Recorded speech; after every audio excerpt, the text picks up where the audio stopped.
Well, Michael Beth, so far we've been through about half of the Gospel of Matthew, and last time we were talking about some controversy stories, healing stories, some prophetic texts, and then parables. All right, we move on now to some miracle stories that are fairly well known, particularly the feeding of the 5,000. And how does this one fit into the whole operation of Matthew's Gospel? Well, we have, in the beginning of chapter 14, we have this actually fairly gruesome story of the beheading of John the Baptist, and that's right before the feeding of the 5,000. I think it can seem sort of jolting a little bit, but if you look closely, there are some really interesting connections between the story of the beheading and the miracle story, not least the fact that these are both, in a sense, feasts. So we have the beheading of John the Baptist at a banquet that Herod has put on. This is a banquet of elites that ultimately ends in death.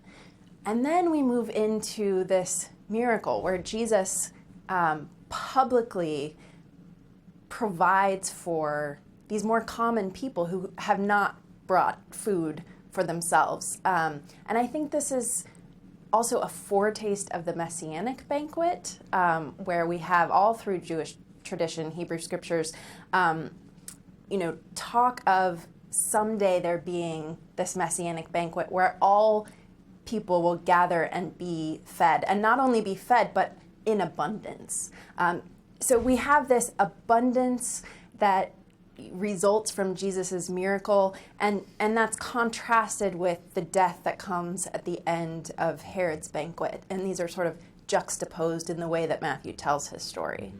That is fascinating, isn't it? Sort of a not so subtle critique of contemporary social and political power, contemporary first century social and political power that stands as the antithesis of what the kingdom of God is all about, right?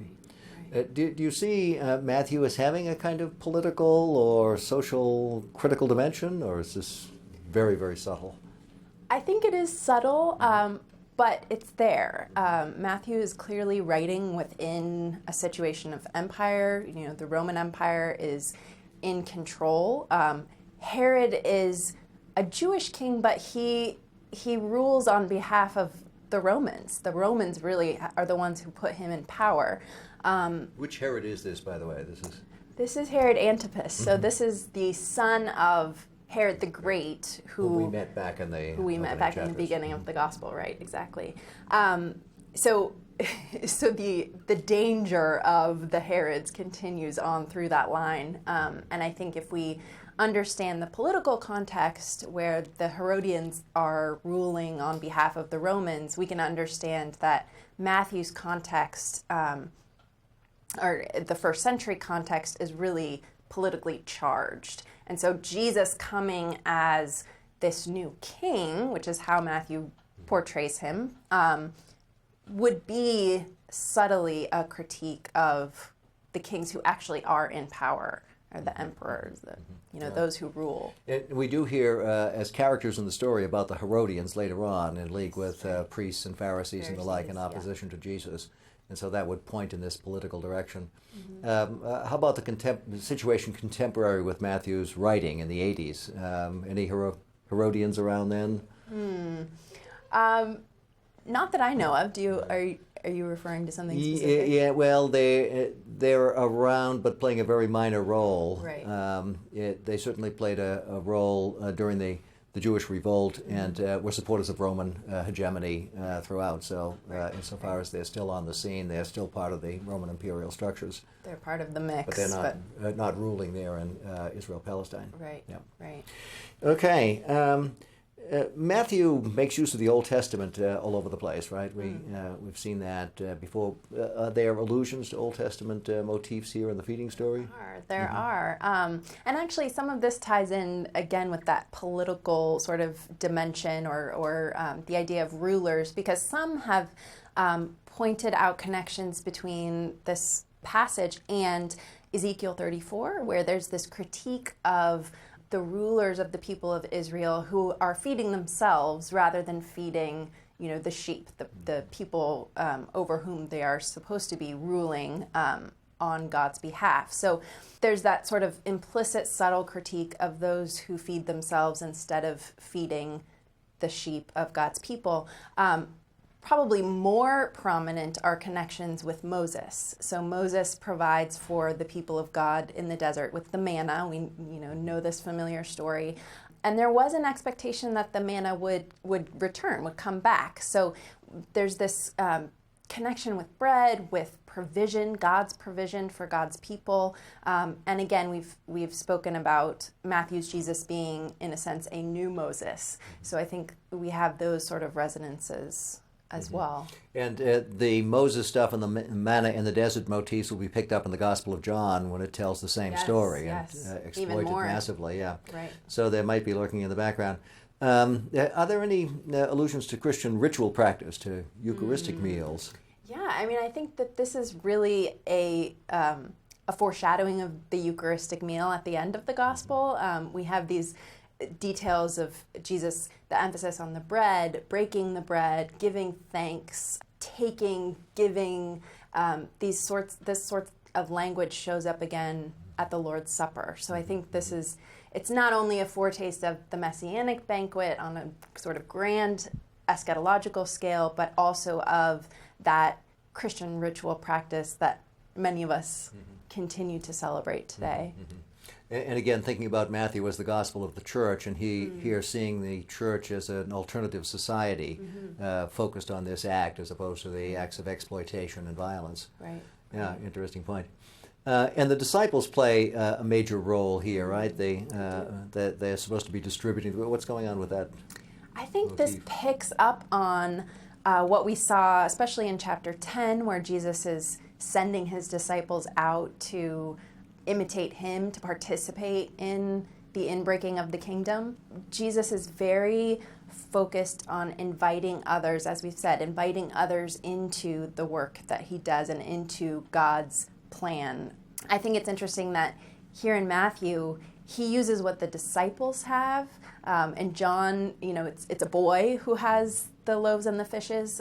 But here, it's the disciples' own resources that Jesus then multiplies and uses to provide for the people. So he uses their resources. He also asks them to participate in the giving. And then, of course, they pick up all of the leftovers at the end. Yeah, and he gives a count at the end, right, of how many people participated in the grand picnic. 5,000 apart from women and children. Apart from women and children. The reference to women and children? Right. Were they not there, or is he slighting them, or what? No, I think they were there. And, it's very common at that time not to count women and children. If you're making a count of something, you count the men. In Matthew's gospel as a whole, they don't show up as much as in Luke's gospel, for example. And Matthew has sort of been criticized for that. And another example is how in the birth narrative, Matthew focuses on Joseph's experience rather than Mary's. Very different from Luke, right? Very different from Luke, exactly. But I do think that women play an important role in Matthew. As we've said, they show up in the genealogy, which was not unprecedented, but it was unusual. We also have some pretty strong women. We have the Canaanite woman who, pushes back against Jesus on behalf of her daughter. We have the healing of the daughter of Jairus, the hemorrhaging woman, the woman who anoints Jesus later on in the gospel, despite others' objections, and then, of course, the women who go to the tomb and a very important role. A very important role, right? So, and interestingly enough, in Luke, that role is marginalized, right? Yeah, it's just a report about women. Right. Yeah. Yeah, interesting. Well, there were two feeding stories. There's the one in 14 and the one in 15. Slightly different numbers are involved. Why two of these stories? Why two? Well, this is common in Matthew's gospel, this dualism. He likes to repeat things. He likes the number two. This shows up quite a bit. There are two blind men, later on we'll see there are two animals in the triumphal entry, for example, and he repeats several stories. And Jesus riding both of them. Yeah, right. Yeah. So I think this is a common strategy in Matthew's storytelling, but it also has an important function because it reinforces the themes that he establishes the first time around. So again, we have this reinforcement of God's provision, God's abundance, Jesus's role in enacting the kingdom of heaven, and the disciples' participation in that. But then the differences are interesting as well. In the first version of the story, or the first feeding, we have this reference to 12 baskets left over.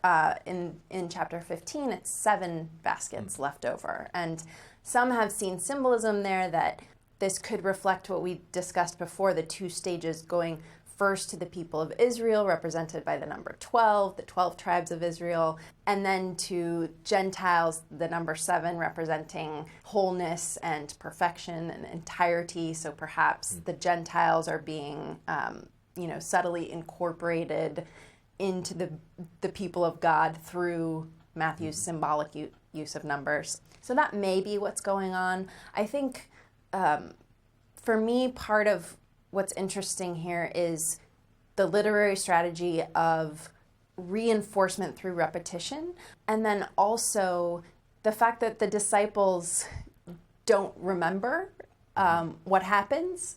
It comes off kind of strange because it happens so quickly in the telling of the tale, so quickly after the first time, that you would think that they would say, oh, we just saw him do this, of course he can do it again.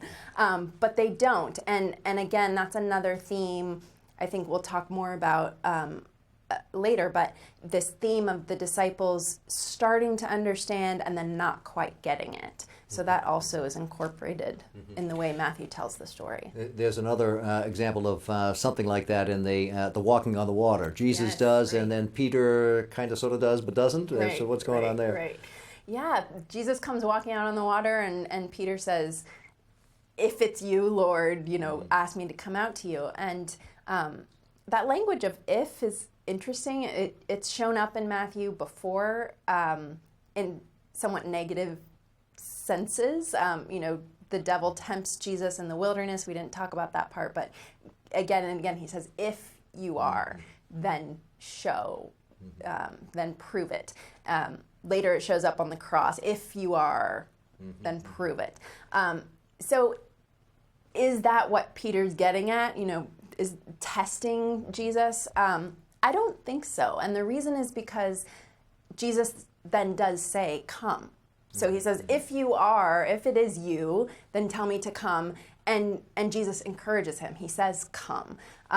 So I think that Jesus is encouraging Peter to take that step of faith, which of course would take great courage. But then it says when he takes his eyes off Jesus and looks at his circumstances and he sees the wind and he sees what's going on, that's when he sinks. So it is that picture of faith and understanding, but it doesn't quite last. Right.